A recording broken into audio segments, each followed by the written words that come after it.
우리는 아브라함의 믿음을 자주 말합니다. 믿음의 아버지 그러지 않습니까? 그러면요, 그가 무엇을 믿었다 이렇게 생각합니다. 믿었다, 믿지 못하였다 그런 식으로 이해합니다. 다윗의 믿음도 마찬가지입니다. 다윗이 무엇을 믿었고 그래서 믿음으로 골리앗을 물리쳤다든지 어떤 행동을 보였다 이렇게 생각합니다. 그것은 마치 대책 없이 말하면요, 절벽에서 뛰어내리면서 머리털 하나도 다치지 않게 해 주옵소서 하는 것과 다르지 않습니다. 제가 신학 수업을 시작할 때였습니다. 당시 교수가 한 말이 생각납니다. 분필을 들고 있었어요. 무엇이든지 이루어질 줄 믿다면 그대로 이루어질 것이다 그랬습니다. 집어든 분필을 가리키며 말을 이어갔습니다. 이것이 무엇으로 변할 줄로 정말 믿는다면 그렇게 변할 것이다 그랬어요. 아무리 믿으려고 해도 믿음이 생기지 않기 때문에, 무엇으로 변하리라는 믿음이 생기지 않기 때문에 원하는 대로 이루지 못하는 것이라 그랬습니다. 그때는요 정말 그럴듯했습니다. 그 말에는 결정적인 오류가 있습니다. 믿음을 무슨 자신의 심리 현상인 줄로 안 겁니다. 믿은 대로 이루어지지 말아야 하는 경우가 있어요. 첫째는 믿은 대로 이루어지는 오히려 곤란에 빠지는 경우입니다. 그 다음으로는 잘못 알고 믿는 경우예요. 예를 들자면 아주 폭력을 행사하는 아버지가 있었습니다. 미워 죽겠습니다. 그런 상황에서 아버지를 죽인 경우도 있지 않습니까? 아무튼요, 그럴 수는 없으니까 오늘 밤에 우리 아버지를 데리고 가달라고 기도했습니다. 믿었습니다. 아버지가 정말로 죽어버렸어요. 문제가 생겼습니다. 아버지가 없는 것은 좋은데 이제 먹고 살 일이 막막한 거예요. 극단적인 비유입니다만 이럴 수 있는 거예요. 오늘 밤 달이 사라질 줄로 믿었습니다. 정말 믿었더니 달이 없어져 버렸어요. 지구 공전에 미치는 영향은 그렇다 치고 더 이상 밀물과 썰물이 없습니다. 물때도 없습니다. 태풍만 오지 않아도 야단인데 와도 탈이고 안 와도 탈 아닙니까? 어쩌겠습니까? 그런 일은요, 믿은 대로 이루어지면 더 큰일입니다. 자기가 믿은 대로 달이 사라지지도 않습니다. 아무리 믿어도 아버지는 죽지 않습니다. 대개는 믿음을 이처럼 심리현상으로, 자기가 원하는 바에 따른 심리현상으로 생각한다는 거예요. 믿음이 자신의 의지에 따른 일인 줄 압니다. 그리고 그것이 신앙인 줄 알아요. 그것이 결과로 나타난다 생각합니다. 그러지 않습니다. 믿음을 잘못 이해한 겁니다. 믿음은요, 자신의 인생을 통해서 하나님을 배워 알아 생겨나는 겁니다. 이 알다란 말, 제가 자주 언급해서 좀 식상하긴 합니다만은 성경에서는 특별한 의미로 쓰입니다. 우리 어감도 좀 비슷해요. 히브리어로는 야다고 헬라어로는 기노스카인데요. 깊은 관계로 아는 걸 말합니다. 공통적으로 신구약 성경 공통적으로 성적인 관계를 나타낼 때도 씁니다. 창세기 4장 1절에 보면 아담이 그 아내 하와와 동침함에 하와가 잉태하여 가인을 낳고, 이때도 동침함에 안다, 야다로 썼습니다. 남자가 여자를 안다, 여자가 남자를 안다, 그런 의미입니다. 체득에서 깨닫는 거예요. 천사 가브리엘이 요셉과 혼인을 약속한 마리아에게 나타났습니다. 결혼도 하지 않은 여자에게 아들이 있을 것이다 그랬습니다. 마리아가 이해할 수가 없는 거예요. 가브리엘에게 말합니다. 누가복음 1장 34절이에요. 마리아가 천사에게 말하되 나는 사내를 알지 못하니 어찌 일이 있으리까? 나는 사내를 알지 못하니 기노스코입니다. 무슨 말이에요? 남자가 잔 적도 없는데 임신이라니 무슨 말입니까? 이런 뜻입니다. 믿음은요, 내가 무엇을 믿는 그런 것이 아닙니다. 인생에서 하나님을 알아, 하나님을 깊이 알아, 하나님과 견주어 살며 하나님과 끈끈하고 깊은 관계를 맺는 가운데 자연스럽게 생기는 것, 게노스코한 것, 그것이다 이거예요. 이때 나의 의지는 사라지고요, 하나님의 의지만 남습니다. 다윗은 골리앗에게로 나아갑니다. 사무엘상 17장 45절입니다. 다윗이 블레셋 사람에게 이르되 너는 칼과 창과 단창으로 내게 오거니와 나는 만군의 여호와 이름 곧 내가 모욕하는 이스라엘 군대의 하나님의 이름으로 내게 가노라. 다윗의 말에는 믿음이 넘칩니다. 다윗 자신의 삶이 그런 믿음을 가지게 하였다는 사실은 되게 간과합니다. 딱 보니까 해볼만 한 거예요. 믿음은 그런 겁니다. 믿습니다. 용쓸 것도 없고 그렇게 해도 안 됩니다. 골리앗을 딱 보는 순간 하나님께서 이렇게 쓰시려고 내게 양을 치게 하셨구나. 지난 세월이 한꺼번에 골리앗의 얼굴에 투영되는 거예요. 곰이나 사자가 덤빌 때 어떻게 무섭지 않을 수 있겠습니까? 경험이 없는데요. 보통은 그러면요. 어째서 내 인생은 이 모양인가 그럽니다. 다윗 역시도 처음 그랬을 수 있습니다. 그런 상황에서 도망치기도 하였을 것입니다. 그러다가 무림의 잔도를 담아 던졌고 실력이 늘었습니다. 어느 날 갑자기 믿습니다 하고 덤빈다고 해서 골리앗을 물리칠 수 있는 것도 아닙니다. 무슨 용기가 있어야 하고 그럴만 해야 하는 거예요. 다윗은 자신이 처한 삶이라고 하는 상황의 주인이 하나님이시라는 사실을 지나친 적이 없습니다. 그가 쓴 글을 봐도 그걸 짐작할 수 있습니다. 어린 시절부터 그랬습니다. 삶의 주인은 하나님이셨습니다. 시편 23편이 무엇을 얘기합니까? 여호와는 나의 목자시니 내가 부족함이 없으리로다. 그가 나를 푸른 초장에 누이시며 실 많은 물가로 인도하시는도다. 내 영혼을 소생시키시고 자기 이름을 위하여 의의 길로 인도하시는도다. 겉으로는 하나님의 인도하심을 노래한 것이지만 속으로는 삶이라고 하는 상황의 주인이 하나님이시란 사실을 고백한 겁니다. 다윗은 모세처럼 하나님을 대면하고 무슨 말을 나눴다는 얘기가 없습니다. 깊은 기도가 어쩌고 하는 말도 없어요. 이것이 다윗의 삶이며 현재적 영성이다. 이 말씀입니다. 믿음은요. 지속적인 삶의 상황에서 하나님을 어떻게 알아차리느냐 이 문제입니다. 그것이 어느 한순간에 이르러 임계점에 이르면 골리앗 사건처럼 툭 나타나기도 합니다. 용기가 불끈 생기기도 한다 이거예요. 다윗에게 있어서 삶이 곧 기도했습니다. 달리 보면요. 조금 특별한 사람이에요. 이런 일이 있었습니다. 다윗이 우리아의 아내 밧세바와 통관하고 그 남편 우리아를 죽인 일이 있지 않습니까? 그 밧세바에게서 난 아들이 병이 걸려 죽게 생겼습니다. 하나님께서 진노하셔서 죽게 만드시려고 했던 겁니다. 다윗이 아이를 위하여 하나님께 간구하며 금식하며 밤새도록 땅에 엎드렸습니다. 이래를 그랬어요. 근데 이래 만에 아이가 죽어버렸어요. 간구하고 금식하며 땅에 엎드렸는데 죽었습니다. 아무도 왕에게 나가 왕의 상심이 클 줄 알았기 때문에 차마 아이가 죽었다는 말을 할 수가 없었어요.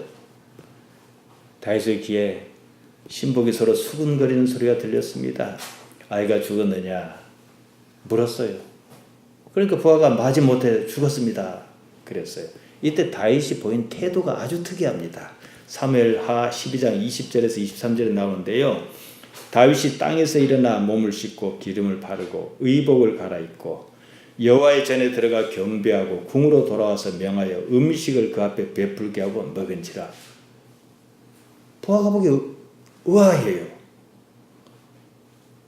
아니 죽지 않게 해달라고 일어나 금식하고 땅에 엎드려 기도했는데 죽었다 그러니까 툴툴 털고 일어나는 거예요. 그리고 음식 갖고 와라 먹자 이거예요. 의아했습니다. 그래서 물어봤어요. 아이가 살았을 때는 위하여 금식하고 우시더니 죽은 후에는 일어나서 잡수심이 어찌미이까? 왕이 말합니다. 아이가 살았을 때 내가 금식하고 운 것은 혹시 여호와께서 나를 불쌍히 여기사 아이를 살려주실는지 누가 알까 생각함이oni와 시방은 죽었으니 어찌 금식하랴? 내가 다시 돌아오게 할 수 있느냐? 나는 저에게로 가려니와 저는 내게 돌아오지 아니하리라. 얼핏 보면요. 믿음 없고 자포자기한 것처럼 보입니다. 그러지 않아요.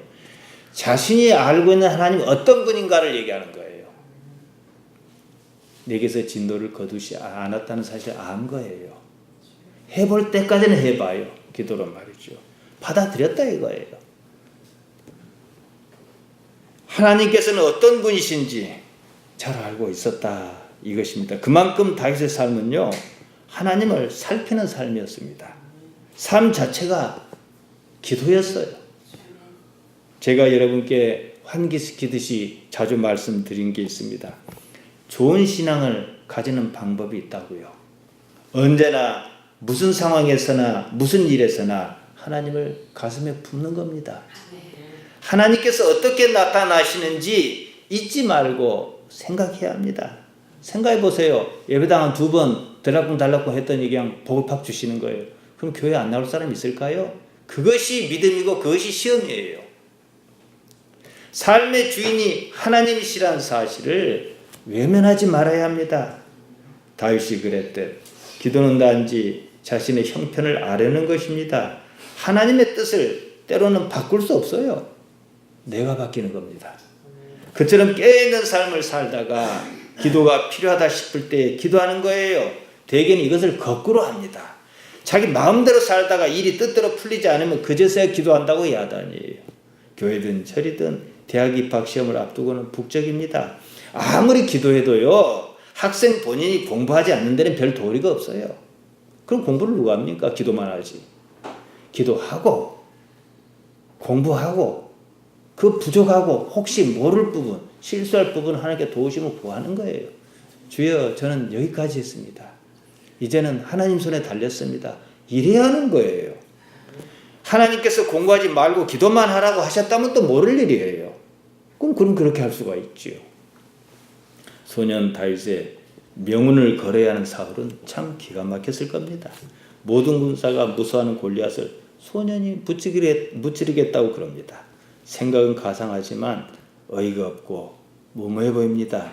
그렇다고 자기가 나설 수 있는 처지도 아닙니다.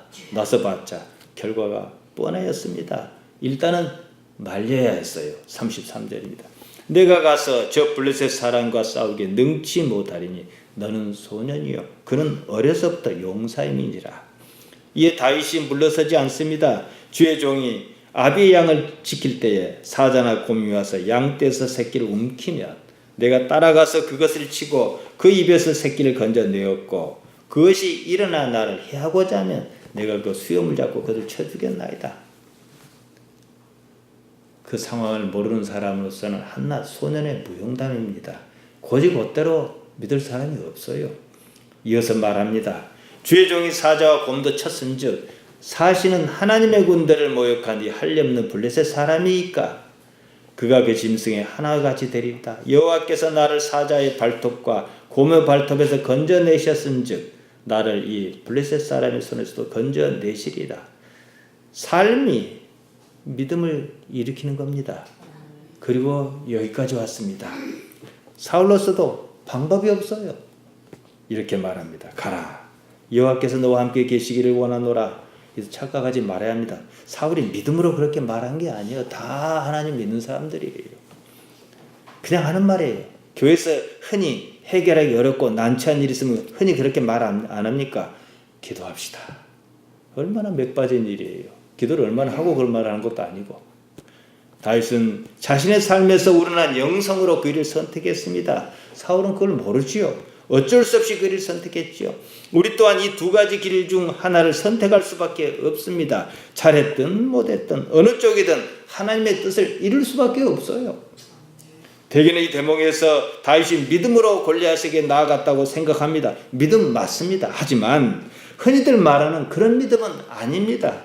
앞서도 말씀드렸습니다. 만일 그런 믿음이라면 믿습니다 하고 나발도를 배 타고 다니기 힘드니까 믿습니다 하고 나발도를 걸어서 건너가는 것과 다르지 않아요. 그것은 믿음이 아니라요, 객기입니다. 믿음은요, 하나님에 대한 무수한 경험으로 인하여 도저히 믿지 않을래야 믿지 않을 수 없는 그런 것입니다. 그리 할 수밖에 없다는 상황 이해입니다. 믿음은 내일 태양이 동쪽에서 떠오를 줄로 믿는 것과 같이 당연한 이해여야 합니다. 얼핏요, 믿음은 주체가 나 자신인 것 같습니다. 아닙니다. 환경이에요. 내가 환경과 어떻게 부대끼며 살았냐, 그 환경에 하나님께서 개입하시다는 사실을 인정하고 어떻게 살아왔느냐가 믿음을 만드는 거예요. 내가 믿음 있는 사람이란 말은 내가 처한 환경을 받아들였다는 거예요. 믿음 없는 사람 보세요. 항상 도망만 다니려고 그래요. 이건 이래서 안 되고 전 저래서 안 되고 그래요. 우리 삶이 놓여있는 모든 환경은요, 하나님의 주관 아래 놓여 있습니다. 하나님을 인정하든 인정하지 않든 하나님에 대한 인식의 문제입니다. 하나님께서 계시고 계시지 않고 그런 문제가 아닙니다. 신을 뭐라 부르냐는 문제도 아니에요. 출애굽기 3장 14절에서 하나님께서 모세에게 나타나 말씀하셨습니다. 신은 스스로 존재하는 그런 존재입니다.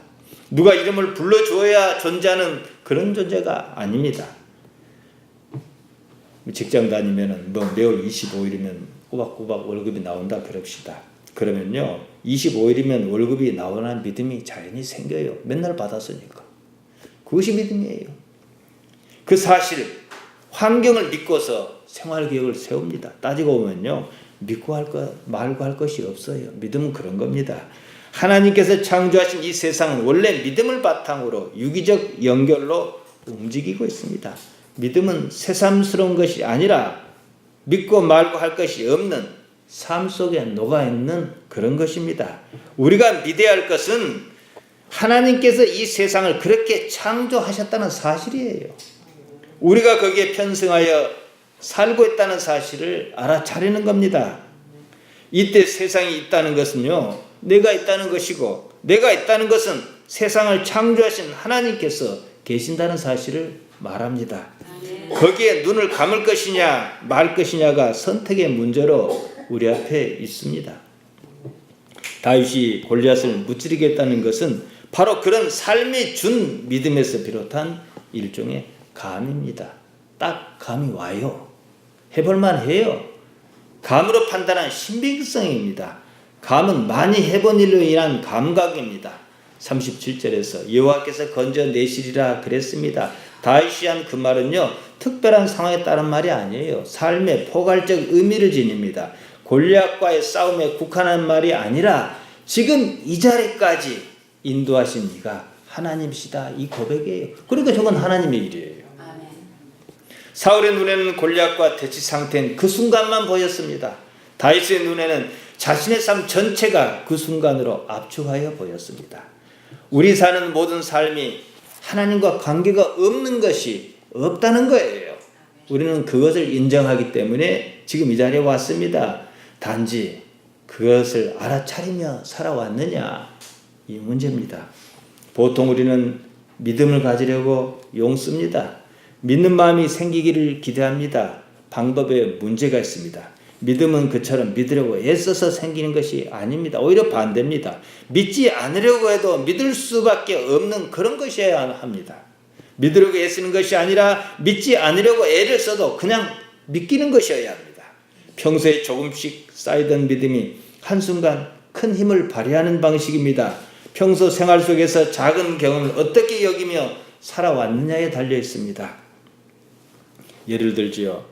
우리 마을에서는 나발도를 건너가려면 배를 타야 안 합니까? 근데 선창에서 배 기다렸다가 저 실수로 바다에 발을 디뎠어요. 근데 베드로처럼 발이 안 들어가는 거예요. 할 거예요. 근데 몇 번을 해봐도 똑같은 거예요. 이런 경험이 한두 번에 그쳤다면 모르겠지만 매 순간 그런 경험이 있었다 그럽시다.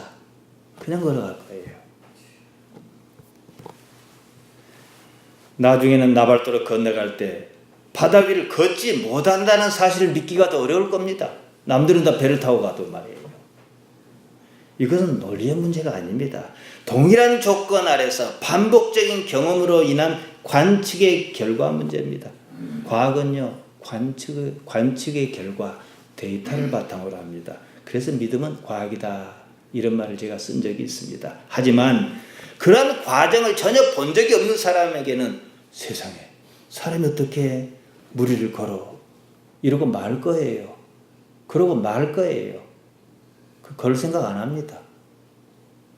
어찌됐건 한 번일지라도 베드로도 그렇지 않습니까? 가능성이 있는 거예요. 사울은 다윗이 사자와 곰을 어떻게 했다는 말을 들었습니다. 그러려니 했을 것입니다. 하지만 다윗에게는 사실이었습니다. 거짓말이었다면 골리앗과 겨루겠다고 저렇게 덤빌 수 없어요. 그렇지 않습니까? 아무도 다윗이 사자나 곰을 물리치는 광경을 보지 못했을 수 있습니다. 그 때문에 그냥 하는 말로 들렸을 것입니다.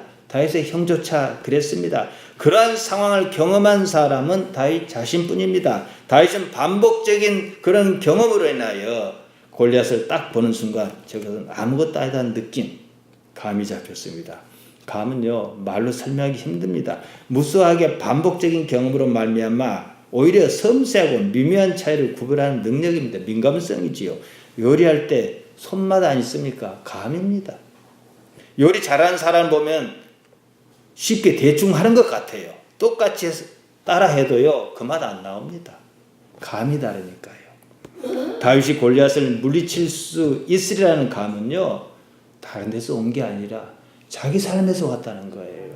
이게 믿음이라는 거예요. 삶을 그냥 살지 않았습니다. 하나님과 어떤 관계가 있는가 하고 살펴보며 살아온 데서 얻은 일종의 헤아림입니다. 고상하게 말해서 영적인 민감성 내지는 감각, 우리가 흔히 쓰는 말로 영감입니다. 그것을 알자면 다윗이 양을 치는 들판으로 나가봐야 합니다. 들판에서 무슨 일이 있었는지 말이에요. 영성은 그의 삶의 자리였던 들판에 있었습니다. 골리앗과 싸움이 벌어지고 있는 전장이 아닙니다. 들판의 영성이 지금 골리앗을 넘어뜨리는 힘으로 나타났습니다. 지금 이 순간 하나님께서 관계하여 계신다는 사실을 인정하고 자신의 삶을 받아들이는 것이 우선입니다. 그것이 영감으로 발전하고 어느 날 힘을 발휘합니다. 다윗이 광야에 혼자 양을 치며 사는 일에 어렵고 난감한 일이 왜 없었겠습니까? 삶의 한계 상황에서 하나님을 찾았을 것입니다. 하나님께 그때마다 나타나셔서 다윗아 내가 여기 있노라 두려워 말라 말씀하셨다는 이야기는 없습니다. 우리가 그러는 것처럼 다윗도 하나님께 기도했지 싶습니다. 무서워서 기도했고 외로워서 기도했고 감사해서 기도했을 것입니다. 지금 우리가 그렇듯 이스라엘은 하나님 신앙을 기반으로 하고 있습니다. 이런 상태에서 정상적인 백성이라면 그런 삶의 환경이 때로는 생명줄과 같은 미천이라는 거예요. 하나님께서 이러한다 저러한다 말씀이 없어도 그래도 하나님을 찾았을 것입니다. 하나님께서 부르시지 않아도 우리가 주일이면 교회를 찾듯이 말입니다. 여행인지 운수인지 응답인지는 몰라도 위기를 넘길 때마다 그들 어떤 마음이 나름대로 자리를 잡습니다. 그런 경험에 기존 신앙의 틀과 맞물리면서 믿음으로 성장한다. 이 말씀입니다. 다윗은 그냥 살지 않았습니다. 자신이 그러한 상황을 아무렇게나 지나치지 않았다는 뜻입니다. 그때그때 삶의 상황을 살피고 받아들였습니다. 크든 작든 자기의 현실적인 삶에서 벌어지는 일에 충실히 되었습니다. 상황을 이해하거나 논리적으로 체계를 세울 수는 없지만 그냥 지나치지 않은 것만큼은 확실해 보입니다. 경험이 선생이라고 합니다. 믿음도 마찬가지입니다. 믿음의 경험이 쌓여야 해요. 그러려면 삶의 환경을 믿음으로 봐야 하는 거예요. 하나님께서 어떻게 나타나시는지 어떻게 역사하시는지 말입니다. 상황을 믿음으로 바꾸는 일은요 그렇게 어려운 일이 아닙니다. 삶을 지켜보고 받아들이기만 하면 저절로 생기고 자랍니다. 하나님께서 살아계시지 않는다면 모르겠지만 살아계신다면 그럴 수밖에 없어요. 그러니까 우리가 이 삶이 하나님께서 주시고 하나님께서 관계하에 계신다는 사실을 인정하는 게 우선이에요. 다윗이 처음부터 나서서 사자나 곰을 물리쳤다 보기 어렵습니다. 처음에는 감당할 만한 작은 짐승을 쫓았을 것입니다. 감당하기 어려운 짐승을 만나면 숨거나 도망하였을 것입니다. 그때 할 수 있는 일이라고는 짐승이 쫓아오지 못할 만큼의 거리를 두고 돌을 던지는 일이었습니다. 그렇다고 상황을 마냥 피하거나 싫어하지 않았습니다. 받아들였습니다. 형처럼 양을 치지 않고 군대에 가겠다고 덤비지도 않았습니다. 그러면서도 점점 발전하는 무엇이 있습니다. 그런 중에 무림매에 돌멩이를 걸어 던지는 실력도 늘었습니다. 그 실력이 골리앗을 쓰러뜨렸습니다. 어느 날 뜬금없이 만군의 하나님 어쩌고 하며 무림매를 돌린다 해서 가능한 일이 아닙니다. 처음부터 골리앗을 목표로 무림매를 돌리며 연습한 것도 아닙니다. 자신이 처한 상황을 피하지 않았을 뿐입니다. 그 일을 현재의 일로 여겼다는 겁니다. 그런 중에 골리앗을 만나고 쓰러뜨렸습니다. 이쯤에서 우리는 이런 과정을 뭐랍니까? 섭니다. 이렇게 얘기를 해요. 지내놓고 보니 하나님께서 어찌어찌 인도하신 일이더라. 그 말입니다. 우리는 그러한 상황이 다윗과 같이 특별한 사람에게만 있는 일이라고 생각합니다. 하나님께서는요, 모든 사람의 하나님이십니다. 하나님께서는 당신을 신뢰하는 모든 사람에게 같은 기회를 주십니다. 진리란 보편적이며 상식적인 상황을 서술하는 거예요. 삶은 상황입니다. 다윗은 그 상황의 주인이 하나님이시란 사실을 광야에서 양을 치면서 더 깊이 인식했던 것 같습니다. 이런 인식이 있으면요, 돌이켜야 할 땐 돌이킬 수도 있습니다. 우리 신앙이 그러지 않습니까? 하나님 때문에 하는 것도 있지만 못하는 것도 있어요. 기적이니 능력이니 하는 일이 있습니다. 그런 일은 어느 순간에 나타납니다. 그런 일이 있기까지는요, 사실 수많은 세월의 뒷받침이 필요하다는 사실을 대개는 쉽게 간과합니다. 다윗이 돌멩이로 골리앗을 쓰러뜨렸습니다. 이 광경을 본 이스라엘과 블레셋 병사는 상당히 놀랐을 것입니다. 블레셋은 뿔뿔이 흩어졌습니다. 다윗 자신에게는 사자나 곰이 쓰러지는 일과 무엇이 다르냐는 거예요. 광야에서 그런 일은 일상적이었습니다. 흔히 있는 일이 모여 어느 순간 기적처럼 보일 뿐입니다. 삶에서 얻은 수많은 경험, 그것은 결국 하나님으로 말미암는다는 것을 광야에서 배웠습니다. 그에게 골리앗이라고 하는 존재는 아무것도 아니었습니다. 해볼만 했습니다. 그런 바탕에서 자신 내부에서는 신앙적인 용기가 솟아납니다. 하나님께서 이렇게 하시려고 인도하셨구나. 하나님의 도우시라는 겁니다. 이런 과정을 깡그리 무시하고 망군의 하나님을 하고 덤빈다고 가능한 일이 아닙니다. 고린도전서 4장 20절에서 말하듯 하나님의 나라는 말에 있지 않고 오직 능력에 있습니다. 주어진 삶을 받아들이지 못하게 하는 방해자가 있어요. 자기 생각에 따른 판단입니다. 자기가 옳다고 믿는 믿음이에요. 그런 믿음이라면 양을 치지 않습니다. 이런 거 해봤자 내가 양치기밖에 더 되겠느냐 이러거든요. 장래에 대한 보장이 없다는 생각이 듭니다. 사실 지금 하는 일이 무엇인지는 중요하지 않아요. 곡식을 심으려고 밭을 갈지 않습니까? 지금 내가 이것에서 뭐 하나 싶습니다. 아무것도 하지 않습니다. 그러면 골리앗이 나타났을 때 방법이 없어요. 물론 기회도 없습니다. 마태복음 25장에 나오는 달란트 비유가 그겁니다. 1달란트를 받았든 2달란트를 받았든 5달란트를 받았든 그것은 중요하지 않습니다. 그것을 주신 이가 하나님이라는 사실이 더 중요합니다. 우리는 각자 능력대로 열심히 남기는 것만이 할 일이에요. 지금 내 사는 삶이 내 입맛에 맞지 않더라도 상관없습니다. 주신 이가 하나님이시기 때문입니다. 나는 다만 이것이 전부인 것처럼 내 능력에 맞게 하여야 할 일을 다 할 뿐입니다. 그러다 보면 골리앗이 아니라 무엇도 할 수 있도록 기회를 주실 것입니다. 어쩌면 하나님께서는 우리의 이런 마음가짐을 달아보시려는지 모릅니다. 이것이 믿음입니다. 결과를 예단하는 일은 똑똑한 듯 보입니다. 허탕이에요. 가만히 보면요, 사람이 똑똑하지 못해서 못 사는 게 아니에요. 지나치게 감당할 수 없을 정도로 똑똑해서 못 사는 겁니다. 제가 아는 어떤 청년이 있었어요. 면사무소에 취직을 못 해가지고 서류 갖고 왔다 갔다 하는 그 임시직도 아니고 무엇도 아니고 그걸로 들어갔습니다. 지금 시청에 높은 자리에 있습니다. 교회 장로입니다. 교회 장로기 때문이 아니에요. 원해서 했던 원치 않던 성실하게 일하니까 자리 갔을 때 기회를 만들어 주시고, 또 그런 과정에 그는 그대로 나름대로 신앙적인 하나님 앞에 생각했을 것이고 기도했을 것 아니겠습니까? 그런 거 내가 이것 하다고 세상 태어났냐 하면요, 그것도 못할 일이 생겨요. 믿음 안 생깁니다. 머리를 이리 굴리고 저리 굴려봤자요, 거기서 거듭니다. 헛똑똑이에요. 잠언 16장 9절이 무엇을 말합니까? 사람이 마음으로 자기 길을 계획할지라도 그 걸음을 인도한 자는 여호와시니라 그러셨습니다. 이스라엘은 애굽을 나온 후로 하나님을 의지하는 법을 배워야 했습니다. 광야 생활이 그겁니다. 마찬가지로 우리 개개인에도 광야가 있습니다. 우리는 삶의 광야에서 하나님을 배워야만 합니다. 인생이 바로 그렇습니다. 우리는 삶을 신뢰하고 받아들이며 힘써 들여다보며 하나님을 찾아야 합니다.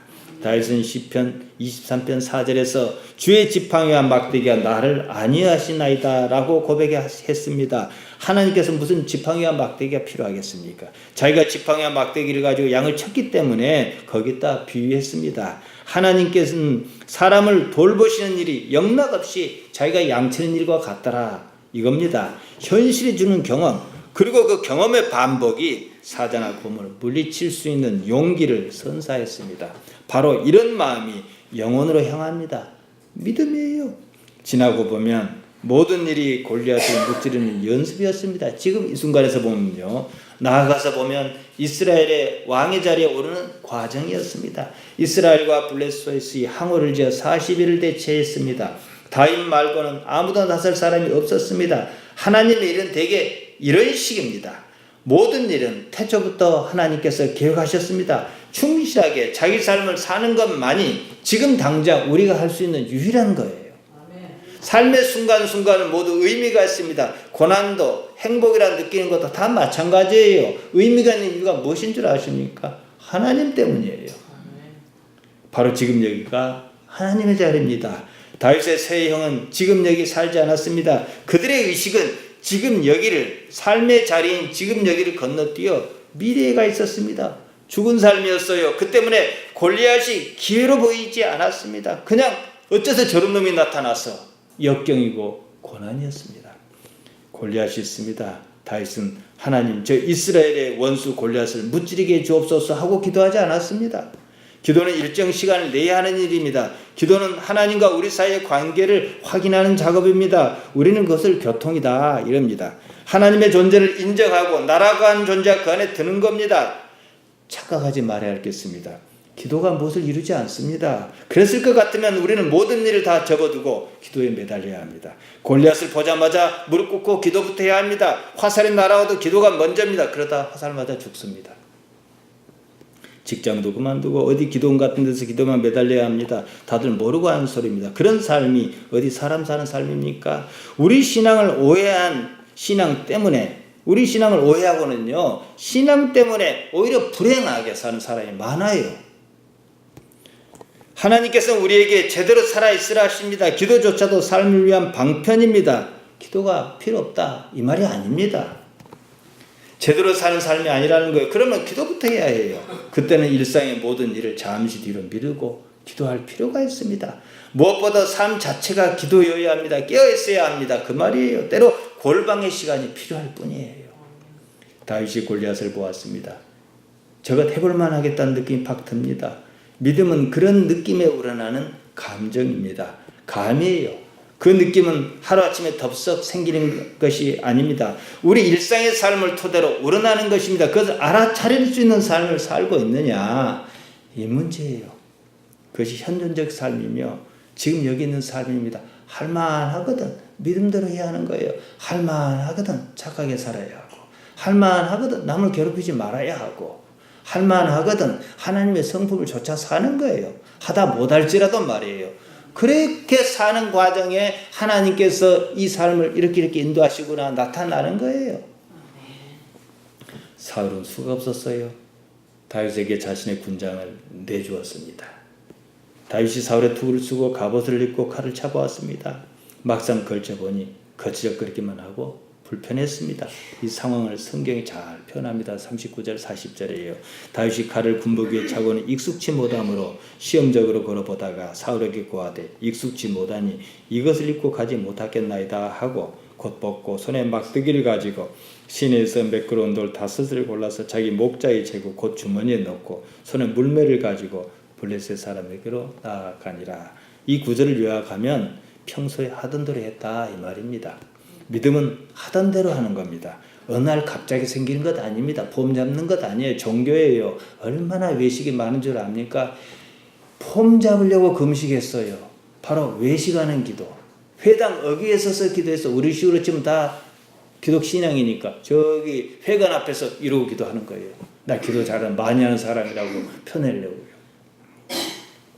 군장은 멋있어 보였을지 모르지만 오히려 자신이 거추장스러웠습니다. 싸움에는 걸림돌이었습니다. 마음의 편견에 휘둘리지 않는 이런 판단이 어디서 나옵니까? 역시 삶입니다. 하던 대로 다윗은 물매도를 골라 그중 하나로 골리앗의 이마를 겨냥했습니다.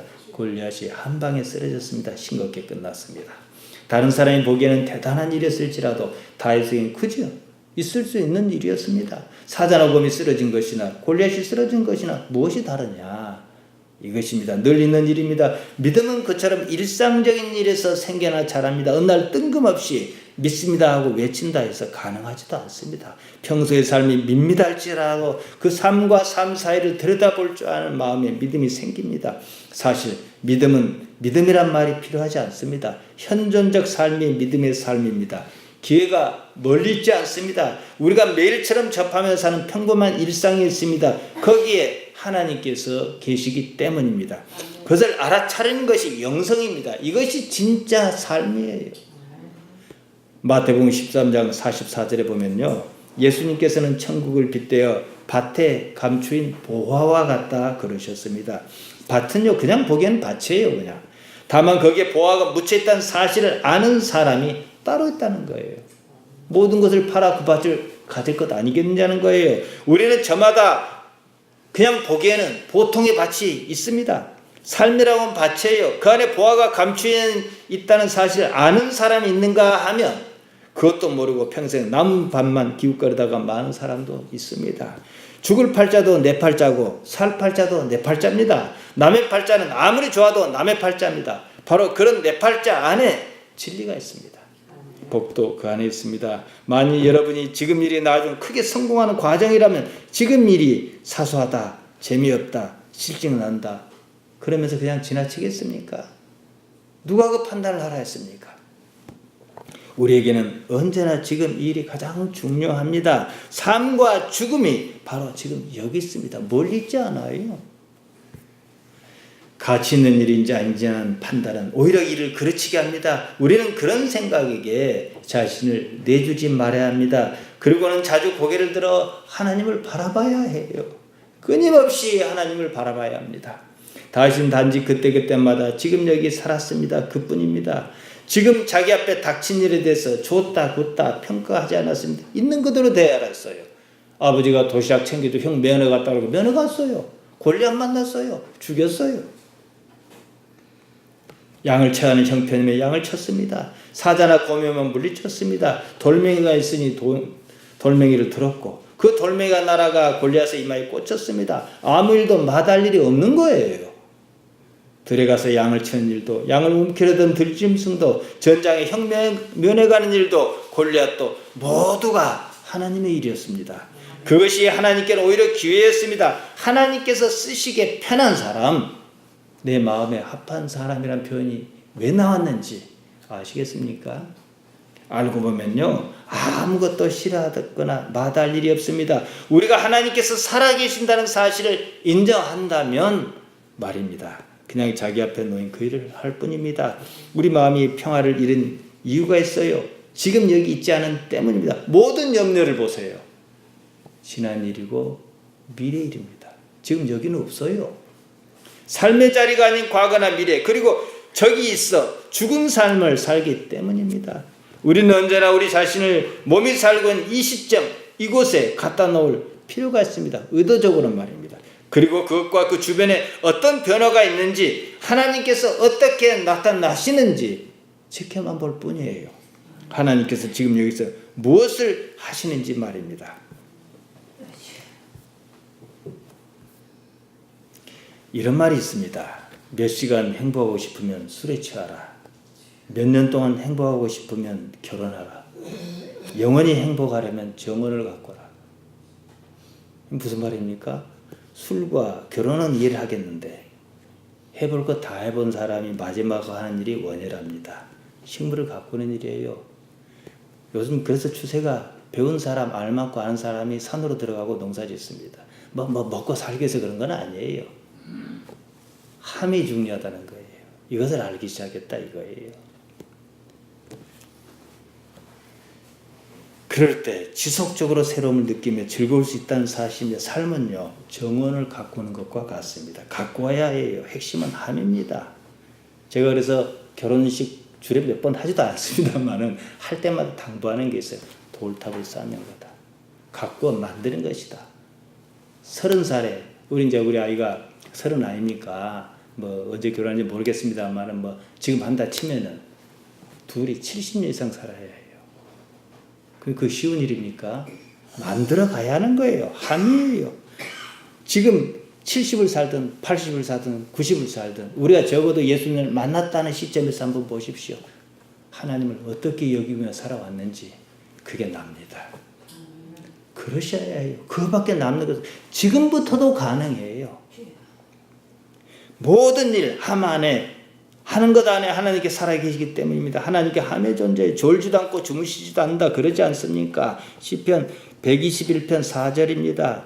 호렙산에서 모세에게 나타나셔서는 스스로 있는 자다 그러셨습니다. 출애굽기 3장 14절 아닙니까? 같은 말이에요. 따지고 보면요. 우리는 스스로 존재하지는 않아요. 하지만 스스로 존재하는 것처럼 살 수는 있습니다. 하나님께서 부여하신 특별한 능력입니다. 하나님의 형상을 닮았다는 창세기 1장 27절이 그 말입니다. 함은 시점은 언제나 지금이에요. 우리는 언제나 손쉽게 지금이라는 시점이 있을 수 있다는 거예요. 왜냐? 하나님께서는 언제나 지금 여기에 존재시거든요. 우리는 하나님을 갈망합니다. 다른 말로 하면요. 하나님께서 살아 계신다는 사실을 알아차리기 원합니다. 그 방법 쉽습니다. 지금 여기 있는 자신을 알아차리기만 하면 그만이에요. 우리가 흔히 말해서 믿음은요. 지금 여기를 알아차리는 과정에 있는 지극히 단순하고 자연스러운 일입니다. 다인 이야기가 그거예요. 그때그때 그 일 했어요. 물론 하나님을 잊어서는 안 돼요. 고미와도 하나님이 보여야 하고 사자와도 하나님이 보여야 하고 골리앗이 와도 하나님이 보여야 해요. 우리가 지금 여기에 민감하게 그렇게 깨어있을 때 우리는 하나님의 영역을 엿보기로 경험할 수 있습니다. 몸의 삶에서 말이죠. 하나님께서 살아 계신구나 하고 고백할 수밖에 없습니다. 우리 사는 삶을 통해서요. 하나님을 발견하는 거예요. 하나님을 저기 여수 가서 만나고 오는 거 아닙니다. 나의 일상 삶 안에 있습니다. 좋은 일이 있거든 하나님께 감사합니다. 어째 제게 좋은 일을 주십니까? 종이 무엇이 간데 이렇게 선한 일을 베푸십니까? 하는 거예요. 내 생각에 안 맞는 좀 불편하고 힘든 일이 있어요. 하나님께서 이를 어떻게 이끌어가려 하시는가? 하나님께서 이걸 어떻게 해결해 주시겠습니까? 이런 일의 반복이 이상한 쪽으로 가게 해요. 믿음을 생성하게 합니다. 그러다 보면 어느 날 골리앗이 있기도 한다 이 말이에요. 저는 그래서 특별 기도란 말을 별로 좋아하지 않습니다. 특별 기도는 말만 멋있지 능력이 없어요. 365일이 주일이야 하고 365일이 기도해야 하고 삶이 기도해야 하고 그러다가 조금 여유가 있거든 골방을 찾기도 하고 하나님을 고요하게 만나기도 하고 이래서 믿음이 흔들리지 않는 믿음이 쌓여야 한다 이것입니다. 여러분 하나님께서 어떤 분이십니까? 우리를 어떻게 인도하셨습니까? 나와 내 자녀를 어떻게 지켜주셨습니까? 그것이 믿음 만드는 것이지 그냥 앉아서 믿습니다. 그것이 만들어주지 않습니다. 지금 이 순간 여기를 놓치지 마시기 바랍니다. 지금 여기에 계셔야 해요. 왜냐? 하나님께서는 지금 여기가 아닌 다른 곳에 계시지 않기 때문입니다. 항상 내 있는 자리에 있었어요. 그럼 우리도 거기 있어야 해요. 하나님께서는 여기 계신데 내 마음은 저기 있는 거예요. 그것이 과연 합당하겠느냐? 이것입니다. 지금 여기 하나님께서 함께 계신다는 사실 인정하면서 나쁜 일이 아니면 별것 아닐지라도 하나님을 의식하면서 그 일 위에 하나님께 어떻게 나타나시는지를 지켜보는 여러분 되시길 바랍니다. 아멘.